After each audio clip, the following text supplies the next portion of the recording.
क्या दिख रहा है? हाँ মাসুম তুই মর দে, কারণ তুই বিয়া করনি শাদি করনি, তোর কোনো টেনশন নেই। কারণ দেখ, আগে যখন আমরা ছোট আছো না, মানুষের বাড়ি সাজন আসতো, সাজন গুলা ধুমধাম করে আমরা ছোটবেলা আনন্দ আনন্দ করে মানুষের বাড়ি বাড়ি দিয়ে বেড়াতো। কাঁঠাল দিত, আম দিত, নারকেল দিত, বাদামি দিত, পেয়ারা দিত। আর এখন দেখ আমাদের এলাকার এতগুলা বাগান রে, একটা নতুন শ্বশুর বাড়ি থেকে একটা আমের সাজন আসে না রে। চিন্তা করছি তুই তা কোন কথা ক, তাহলে আগের মানুষের ভালো আসলো রে, মানুষের বাড়ি দিত নিজে খেতু বের একটা আনন্দ করতু। আর এখন নিজের এলাকাতে আমের বাগান রে, তাও কোনো সাজন নাই রে। তাহলে তুই ভালো আছি না? এখন মনে কর যে কি করবো, আগের দিন চলে গেছে বুঝছি। এখন আমাদের এলাকার বাগানের অভাব নাই। এই এলাকার আমি কে খাই, কার বাড়িতে কে খাই, সবাই আম খায়, সবারই বাগান আছে টুকটাক। আর মনে কর যে আগে যেরকম মানুষের ভিতরে তোর মনে কর যে ভালোবাসা আসলো, তারপরে মিল আসলো, আর এখন বেটিক বিয়া দিল বা মনে কর যে আমার বাড়ি চলে গেলো, বুঝতে পারছি না। এখন আর ওই সাজনের যুগ নাই ভাই, এই জন্য তুমি বিয়া করো না। আর এই খরচপাতি অত কি করবো, তো খরচপাতি করা যাবে না, তো এই জন্যই আরো 5 বছর বিয়া শাদী করা যাবে না। এখন থাক, আরো 5 বছর পরে বিয়া করিম, তুই কি কওছি? তুই কিন্তু একটা মনের কথা কইছি। তার মানে এখনকার মানুষ বেশি হিসেবি হয়েছে, কিন্তু বেশি হিসাবি দেখবে যে কিন্তু নিজের যে মারা আছে এটা বুঝতে পায় না। কিন্তু আত্মীয় স্বজন, পাড়া প্রতিবেশী, শরিকের মানুষের সবারই তো হক আছে রে। আর এখনকার বেটি আলারাও হয়েছে নেলচা, বুঝতে পারছি। এখন বেটি বিয়ে আছে যেমনি আছে, বেটি বিয়ে ভালো ঘরত হচ্ছে, তখন খালি বেটির বাড়িতে খাওয়ার জন্য ললপত করে কথা হচ্ছে। কিন্তু বেটির বাড়িতে দিয়ে একটা সিজনে দিয়ে সাজন দিতে হবে, আম, কাটল, তাল বড়া, তারপরে নারিকেল, বাদামি, এই জিনিসগুলো আর দেয় না। আর তুই কইলু দিয়াও আমের বাগান হয়েছে, আরে আমের বাগান আছে তো কি হয়েছে রে? তাহলে কি জামাইয়ের বাড়ির সবাই আশা করে না খাইতে? জামাইয়ের বাড়ির আশা করে, বেটির বাড়িরও আশা করে। তাহলে কি এখন নতুন বিয়ে জাগের হচ্ছে, এরা কি সাজন আমাকে খিলাবে না রে? হ্যাঁ, আমরা নয় বিয়ে করছি, আর তুই কত বিয়ে এখন তুই 5 বছর করবো না, তাহলে 5 বছর পর আরো কি ভয়াবহ হবে, তাহলে তুই চিন্তা করে দেখছি। সারা বিয়ে করলে এখনই কর, যেটুকু সাজানো আছে এইটুকু খাইতে পাবো না, এগুলো খাইতে পাবো না। আর এখনকার বেডিয়ালারা বুঝতে পারছি না, জামাইয়ের বাড়িতে খালি কেন অশান্তি ধরবে সেই ধান্দায় পড়ে থাকে। এটুকু মাথা চিন্তা করে রাখিস। হয় হয়, তুই ঠিকই কইছি।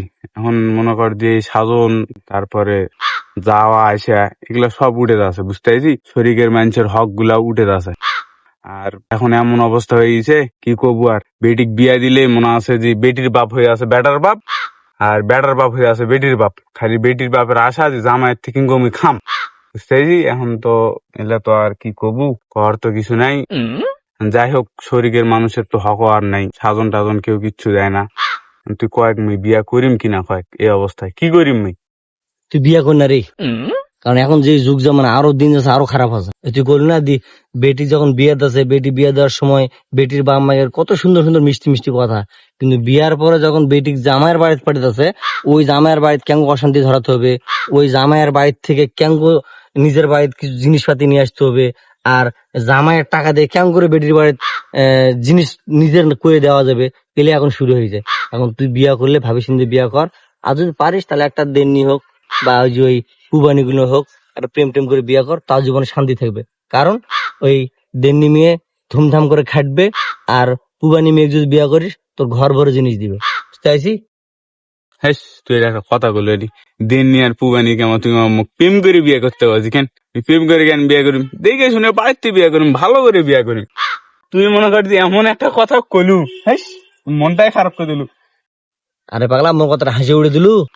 দেড়া মেয়ের হলো সংসার করা, একবারে সংসার কিভাবে করতে হয় তাদের কাছে ভালো করে জানতে পাবো। আর পুবানি মেয়ে শুনতে পুবানি আর শুনতে দেড়া এরকম ভাষা মনে হয়, কিন্তু পুবানি যদি বিয়া করিস তোর ঘরের লবণ থোয়া ক, ঝালের বাটা ক, তোর যা লাগে এক কথা, তোর চুলাপাড়ের যেই পাক শাক করতে জেলে জিনিস লাগে সব তো ঘর ভরে দিবে। আর তো কত টেনশন করতে হবে না, যদি আমার ঠেকে যায় মায়ের বাড়ি থেকে বুকত গুঁড়ি দিয়ে নিয়ে আসবে। তুই বরুণ মেয়ে পাইছি রে, যে তোর বাড়ির থেকে তোর শ্বশুর বাড়ি ঢুকে যাবে বরুণ মেয়ে বিয়ে করলে। আর প্রেম করা খারাপ কাম পাগলা, প্রেম না করলে তুই বিয়ে এখনো 10 বছর করতে হবে না, কথাটা আমার মাথা সেভ করে থোস। হ্যাঁ, তুই একটা কথা বললি প্রেম করার কথা কেন তুই কইছিস? আজ তুমি প্রেম করে বিয়ে করতে বুঝতে পারছি, তাহলে আজ থেকে 5-7 বছর আগে আমি বিয়ে করে বুঝতে পারছি মোর মনে হয় একদিন একটা বেটা বেড়ে বেড়ায় তোমার হাত ধরে। আর তুই মনে কর যদি পুবানির কথা কওছি, দেয়ার কথা কওছি, ভালোই খারাপ নয়, কিন্তু তুই কেন বরিন্দে বিয়া করলু? মানে কয়েকদিনই তুই তো এটা ঠিক করনি, তুই মুখ উদ্দিস দেখি যে দেড়া মেঘ বিয়া করতে, ওরা শ্বশুর বাড়িতে ভালো ভালো জিনিস দিবে, পুবানিক বিয়া করতে, ওরা মনে কর যে ঝাল লবণ তেল রসুন হলুদ সবই দিবে, কিন্তু তুই ফের বিয়া করে বসে আছিস বরিন রাত, এটা কেমন কথা? শোনা তো খুব খারাপ রে, উল্টা দিকে আমার তুই মুখ বাঁচ দেবা লাগল রে। মনে করি তোকে সুন্দর সুন্দর পরামর্শ গুলা দিম, আমরা বাঁশ খাইছি, আমাদের আগের যারা বড় মানুষ সিনিয়র তারা বাঁশ খাইছে, তুই জানা বাঁশ না খাস, তুই বের তেতারা মতো আমার কথা কবা লাগিল। শালা বিয়ে করতে পারে না, ওখানে পরামর্শ দিন যে বিয়ে এরকম আর দেখে শুনে করিস, তাহলে তোর জীবনে শান্তি হবে। ওই ফের মুখে উল্টা দিয়ে বাঁধাইতেছে, শালা তোর এই জন্য বিয়া হনা রে, আর তোর বিয়া হবেও না। ফালতু ছিল, মানুষের সুন্দর পরামর্শ দিতে নেই, থাক একবার কিনে লাগিয়ে দিবি তুমি। হয় হয়, যা যা, মুই মনে করি যে আসল কথা হাত দিতে তো এই জন্য তো চলে গেছে।